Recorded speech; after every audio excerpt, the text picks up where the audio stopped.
hate to be a bearer of bad news to you NHL fans now. No, this is nothing that I don't know for sure or anything like that, but the writing is clear on the wall.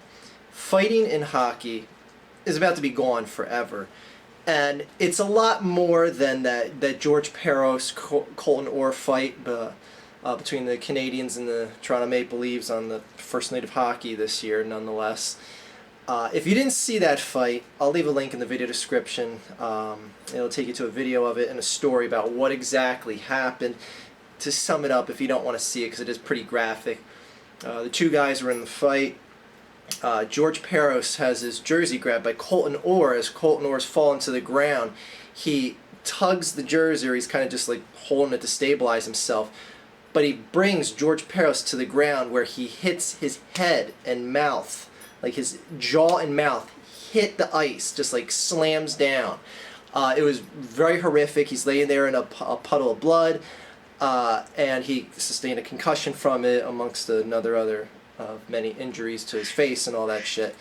But it's not so much that I think is going to just like, I didn't see that fight and be like, oh, this is the fight that's, going to shake the foundation, because there's been fights that have been as horrific as this. Have been more horrific than this. There's been a lot more instances that weren't even fights that have been more horrific than this. Look up the Claude Lemieux boarding against the Detroit Red Wings. Oh my God, I'm forgetting who he checked into the boards. Undertaker Freak is going to kill me for forgetting his name. Claude Lemieux. Chris Draper. Jesus, pulled that one out of my ass. And it's been in hockey forever.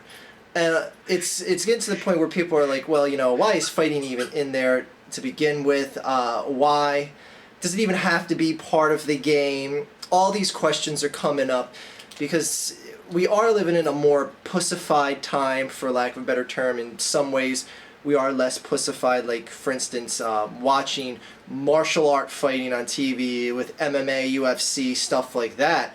That stuff is a lot more horrific than the boxing that we've grown up with for years on end.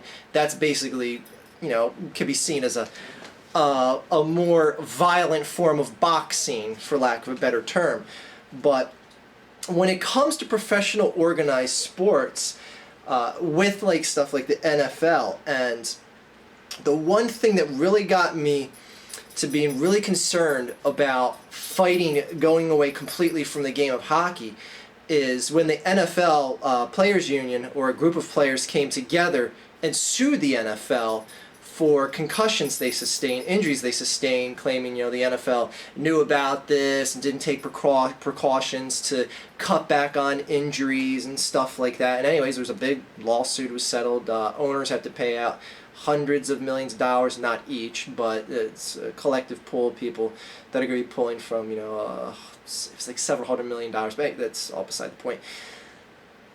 This is a day and age where litigation changes things, and it's only a matter of time before, and it doesn't even have to be a consensus view amongst the players in the NHL. All it has to do is a group of players who sustain concussions, who got fights, can say, hey, these NFL guys got millions of dollars for their claims. I'm old, I'm beaten down, I don't play the game anymore. And hell, those NFL guys got paid more than I made playing the game of hockey. So why not get a group of NHL players together, sue the league, and in essence change the sport forever? Because at that point, what do they care? They're out of the game. And you're going to eventually see a group of guys like that. And I don't know for sure. It may never happen, but you got to think that it probably will happen at some point, and when it does, the league is going to have to take basically preemptive measures or post-preemptive measures, and that's kind of an oxymoron, but kind of like what you saw in the NFL, when all these lawsuits were being filed against former players with concussions and stuff like that. You saw the NFL change the way they play their game. Like, you can't even be a running back that lowers your head into the defender that's coming at you. Any helmet-to-helmet contact is banned now, or it's penalized, fined, lead to a suspension, etc., etc. Now, it's getting to the point now with hockey where, just because it's the pastime of the game, and, I'm a lifelong fan of the Philadelphia Flyers, and to say, like, I didn't appreciate fighting in the sport of hockey would be an understatement. My God, the goddamn franchise and the greatness of the Philadelphia Flyers franchise was basically built off that Broad Street Bullies era that was predicated on fighting, predicated on being big and tough and knocking people around and, dishing out concussions. I mean, let's be straight simple. There's a lot of concussions that came from that era because of that style of play that started in Philadelphia.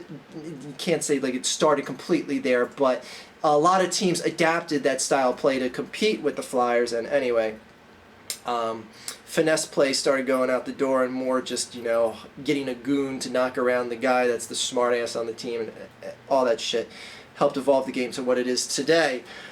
And I always find it interesting. I've been a defender of fighting in hockey and still am to this day. Don't get me wrong, I'm not one of these people that says, oh, this is too violent, it has to be taken away from the game. I'm not here to tell you that. Because hockey is a sport where it disciplines itself. When someone gets out of line, you drop the gloves, have a fight, settle who won it right there. No long-standing battles. No, you don't need to be talking shit in the locker room, carried over to another game. There's guys that have been in fights 50 times, and they'll be in fights 50 times more. Like Peros and Orr, they've been in fights a number of times. I've seen them fight easily off the top of my head 10 different times since I've been following hockey. And the one thing that also stands out to me is the studies that always show the rates of violence and just crimes in general that are committed in hockey outside of the sport, where you look at hockey as this mean, violent sport with barbarians, where if you look at it per capita wise, based against NBA players, NFL players, MLB players, there's a lot of categories where NHL, as far as actual real life crimes, are significantly less. It's not like hockey is like the number one in players that commit murder or spousal abuse, etc., etc. You find a lot more of those higher rates in other sports that are quote unquote not violent. So, this barbaric sport it's something that, you could see it as savage, you could see it as beastly, but it stays on the ice and it doesn't leave the ice, and it's a way the sport disciplines itself. I honestly feel if you take away fighting from hockey, you are only going to see the number of malicious penalties, injuries, career-ending injuries increase. Because without the aspect of fighting, you're going to see people getting cheap shot left and right, because that rule of discipline of dropping the gloves and squaring it up right then and there is gone. So you're going to see the tough guy that lays an elbow into one of your premier stars get an elbow right back, maybe to the back of the head, maybe knock him into the boards like Lemieux did to Draper. You're going to see a lot more shit like that. I can guarantee that. But again, with the day and age of lawsuits and a few people getting uppity, and that changes the whole system for everyone. That's the day and age we live in, and it's a shame, because I do see the game changing from this, and it's gonna happen. I mean, I know I'm just saying that with no known certainty that it's going to happen, but you see shit like this change in the NFL, and the NHL doesn't want to lose money as much as the next company does, and it's only a matter of time, like I said, before a group of players gets together, sues the league, gets money for themselves, because someone who's broke as a joke and needs money, why wouldn't they do it? If they sustain some concussions, why not get some sort of lawsuit? The NHL might even settle out of court, just give them a few $1 million to shut up. But if the NHL does nothing to change the league during the litigation, it makes it look like the NHL just doesn't give a fuck, and they can't do that because the courts would come down on them like a hammer. Isn't that right, new dog? Anyway, just wanted to make a video about this. Again, the link for in the video description, that Orr and Peros fight. Again, it's horrific, and you don't want to see people taken out on stretcher, and there is a code of conduct to not get in a fight that it ends that bad. I mean, it's arguable, was Peros unfairly pulled down, deliberately pulled down to slam in the ice? I mean, who knows? Or it looked like he was pretty goddamn concerned the second he hit the ground. and Girlfiend's phone's making noises in the background. Anyway, have a great day, everyone. A better tomorrow. Girlfiend, do you want to see fighting getting taken out of hockey? No, because that's the only good thing about hockey. There you go. Have a great day, everyone.